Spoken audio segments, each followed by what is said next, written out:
Welcome everybody to People Process Progress, episode 107, applying 7 Marine Corps leadership standards to project management.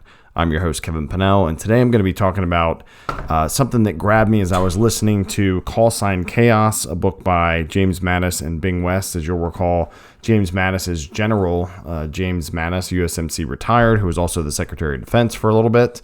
And he wrote a book about learning to lead.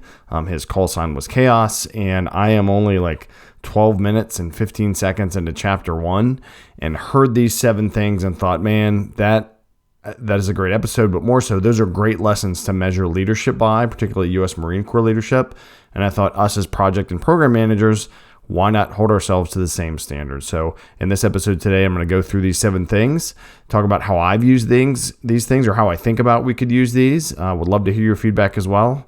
But first, it's time to lace up, chalk up, get logged in, and get locked on as we put people first, share our processes, and help each other make progress on the People Process Progress Podcast with Kevin Pennell.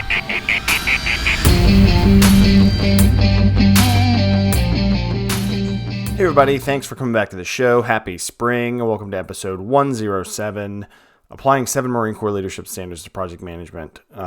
This is a really good audiobook so far. It's always cool to learn about high-level leaders, folks that inspired, led people both in combat and the civilian world at the highest levels. And really the U.S. Marine Corps itself is an organization that's just super squared away. And of course, General James Mattis, Secretary Mattis himself is as well. And again, I heard these 7 things and thought, like I've compared before, how can we as project managers or program managers or wherever you are, whatever capacity you're working in, apply these principles and think about it. Some seem like they don't match at all, which you'll understand when I say them. But I think if we kind of change our mindset a little bit and think, how can I apply this principle even though I'm not in the Marine Corps, I'm not in combat, right? I'm not training to be in combat or be in war. There's ways to do that. So let's jump into number 1. And I have this image and article posted again on peopleprocessprogress.com. So check that out. Go read a little bit more there. Get links to the book. But first is be physically fit, right? And so it's not a 100% job requirement. Of course, if you see a job posting for a project manager, program manager, other IT type stuff or other, areas, they'll say like physical activity, lift 20 pounds. It's kind of the standard office worker type thing. But as I've talked about on this show before, physical activity is a huge part of my life. Physical fitness, I think, is a huge part of keeping us all healthier. And for us as project managers, it's a great stress management tool, right? Preactive or preemptive, proactive. Exercise and fitness on a daily basis or very regularly will help reduce your overall stress. It certainly will help your fitness levels, your health levels, right? And I think that's a very important thing for us as project managers to do. We have enough stress on the job from holding ourselves to higher standards that we can go for that walk, hit the weights, do jiu-jitsu, do something physical, whatever you like to do, but it's very important. And of course, from General Mattis' perspective, you got to be in shape. You got to be as in shape or in better shape as your people. A little bit different for project management, but it doesn't hurt to kind of lead by example. And the second of these to be tactically sound. So to know how to clear corners in a building or how to attack a town or, basically kind of you see the war maps and those kind of stuff. How can you tactically take advantage of things and attack and defend and that military stuff? I was a corpsman in the Navy, so I'm not a tactical guy, but you get the gist of it. So project managers is, to me, a few different interpretations. I think being tactically sound in our methodologies, perhaps, and at least knowing the stages, the phases, or whatever methodology you use, what a sprint is, those kind of things. But also, in some industries, project managers and even program managers I've seen are described as actually being pretty technical, pretty tactical, pretty in the weeds. So knowing how to maneuver through the project, how to help your team maneuver through the project to the next milestone, to the next objective, if you will, is pretty direct correlation, right? And again, objectives, foundation 2.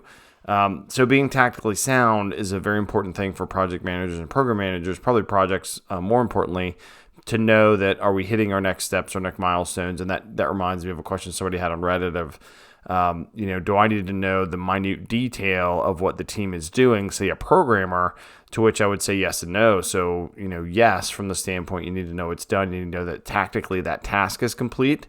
But you don't need to be the one sitting there seeing how many backslashes they use in their code, right? That's not the thing. And I think that's that balance of being too tactical and kind of strategic. But so tactical sound is the second of these Marine Corps leadership standards that I think we can apply as project managers as well.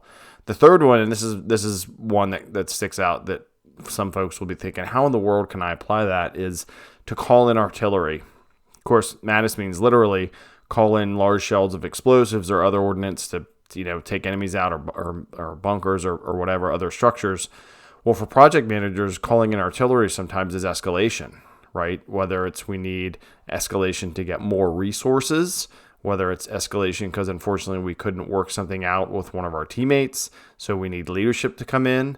That's to me what I think calling in the artillery is, or calling in maybe an ace in the hole, someone that's really good at something, either better at you at a certain part of the planning process or a technical expert. But we need to call in artillery in the form of resources and escalation and sponsors and business owners, and that's something that you should be comfortable doing. Really at any level, whether you're an associate project manager, a project manager, or senior PM, and then certainly as a program manager, if your project managers and other folks need help, then we need to be able to call in that artillery in the form of people or stuff, resources. Number 4 in these standards is adapts quickly to change. And so sometimes we can get too rigid as project managers or in our programs, right? And of course, kind of waterfall is traditional. We should do this, then that. But even there's room to be more agile, to be flexible, to understand what happens at the beginning, what we think, our assumptions, and then what we even plan for a little bit and then get into. Are certainly all subject to change. And so as a project manager, you have to be ready to adapt quickly to change based on the environmental factors, which could be what the company does, people leaving, the supply chain's not working, or maybe you get plucked out of your current project and you get sent to another one because they need you somewhere else, or the project gets shuts down. But, there's so many different reasons for change. But that's, again, why we do change management, not only in the form of how people adopt new things or how we prepare them, but also change control. So are we doing change orders and change control and those kind of things that we can adapt and we have a process in place? Or are we comfortable and our leadership's comfortable, knowing that, okay, we've got to put a little more money into this part of the budget instead of that part of the budget, and it's not a big deal. We just need to be able to re-baseline things and kind of set stuff up. That's the nature of the game. I don't think I've ever been involved in a project that went exactly how we thought it was, 3 months earlier. And I'd be interested to hear if somebody else did. But that adaptability to change, and certainly the Marine Corps, you have to be able to, right? Because the battlefield or even a deployment after a disaster, it all changes in public safety for sure. But again, project managers have to be able to adapt to change. Number 5 is that the platoon responds to you, or does the platoon respond to you? So as a Marine Corps officer leader, you have a platoon of people, it's a group of people that report to you, right, in various levels, commissioned officers, non-commissioned officers. And so to me, this equates to, do your project team members respond to you? But then also, so it's less so more do your leaders respond to you than, say, your subordinates. And even if you're not an official, reporting line as a project manager, people look to you as the lead of the project, right? Rightfully so. So does your project team respond to you in a positive manner? Meaning, can you ask them to do something or check on something? Let's say, probably more so, when there's a task that they know they own and you check on it. Did they get offended? Do they feel micromanaged? Do you have a good relationship? Do they respond and say, oh, no, I can take care of that? Like they're willing, they want to do the work, not just for you, but we are a big factor in the enthusiasm our team has, or the willingness to do work when we give them tasks, because they don't typically report to us. Whether it's temporarily or, for a long-term project, that dotted line. And so we need to think about how we're building our relationships. How are we trusting our team? Are we over their shoulder all the time? Like I mentioned that example earlier of having to know the backslash in the code versus just tell me if it's done, if there's any blockers I can help you with, if you need more help yourself, or this is just too much, or tell me if the plan is wrong. Because again, we as project managers are going to build the plan and facilitate the process, but we need subject matter experts to tell us how to actually do these things that we don't know how to do. But what you can know how to do is go to peopleprocessprogress.com, subscribe to the podcast on whatever platform you like. Please leave a review on Apple Podcasts. There's my little kind of 3/4 of the way through plug. Number 6, lead by example. This one applies to parenting and maybe fitness. If you're helping your kids learn how to exercise and things, like I'm doing more with my oldest son. And leading by example, of course, in the military is optimal.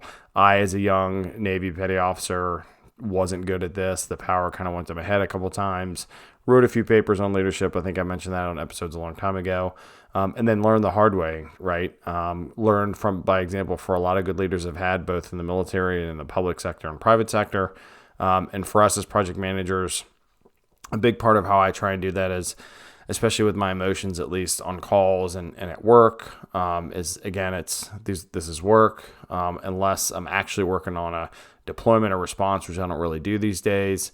This is software that's going somewhere that, yes, it helps patient care, or yes, it helps someone be more efficient in a process, but it's not a life or death situation right there, right? And so if we can lead by example and control our emotions, be imperturbable, which is a thing I used in episode 10 a long time ago, the Between the Slides podcast that General Grant was known for, just staying calm, right? When things aren't going well, when maybe we're having to adapt to change, like that number 4 I mentioned, because then in number 5, your platoon or your team will respond to you as well. So if you can keep your cool on the call, and adjust, but also hold folks accountable, it's a good balance. And then, the other thing to lead by example is maybe there's times you do have to jump in and roll your sleeves up and get equipment ready, right? And so that's a good thing to do. Or, you get lunch catered. Don't be the first one in line to get lunch. Leaders eat last, right? That's a great principle. That's from the Marine Corps. It's also Simon Sinek book. So think about those kind of things, leading by example. There's so many other different ways to look at, right? Maybe for you as a project manager, leading by example for other project managers in your PMO, or if you're standing up a PMO, just by showing examples of your work, always looking to help make the PMO better and other people better. You get the gist of it. So that one is a pretty direct emulation from Marine Corps standards. Number 7, and certainly this is fitting of James Mattis, General James Mattis retired, whose call sign was K-Off, is or do you try to be as tough as your troops, right? And of course, in the Marine Corps, super tough, military service, combat's tough, the training is tough. And as project managers, that it's less applicable from kind of what we do, but, the folks on our project teams are putting in the work, they're sitting there coding, or they're, out there building the building.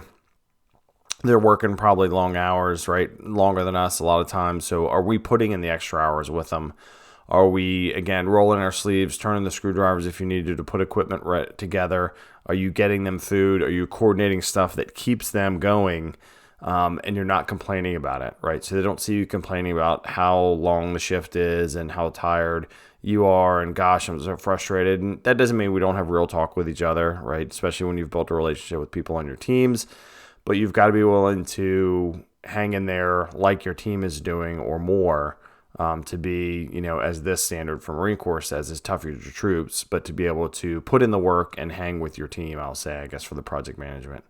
So thank you for hanging with this podcast. Pretty short episode, but no need to belabor the point. So a lot of these are pretty direct. So again, the Marine Corps standards: be fit, physically fit's the first one, which I think is good for all humans.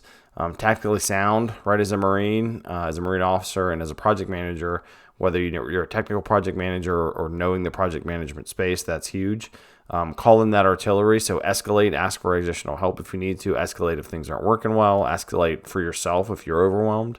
The fourth one was adapt quickly to change. That's pretty straightforward, right? We can't expect what happened 3 months ago to be exactly the same now. That doesn't mean we don't hold people to the standards, but just stuff changes. Number 5, platoon responds to you. Does your project team respond to you? Are they willing to work with you? Are they excited to do it? Did they say, hey, I'll take that? That's the sign of a good relationship and trust. Lead by example, right? Put the work in, be to the meetings on time or early. Nobody's perfect, but by and large, we should be doing that. And then 7th, or use tough as your troops. So you're putting in the work like they are, maybe not in the exact same way, but they don't hear you complain about it. You're helping the project succeed and toughing it out with them on those long, funky go-live shifts that a lot of times we face. That's the nature of the beast. So thank you so much again for coming to the show, for listening, sharing, subscribing, all that good stuff. I hope you all stay safe out there. Please wash your hands, and I wish you all Godspeed.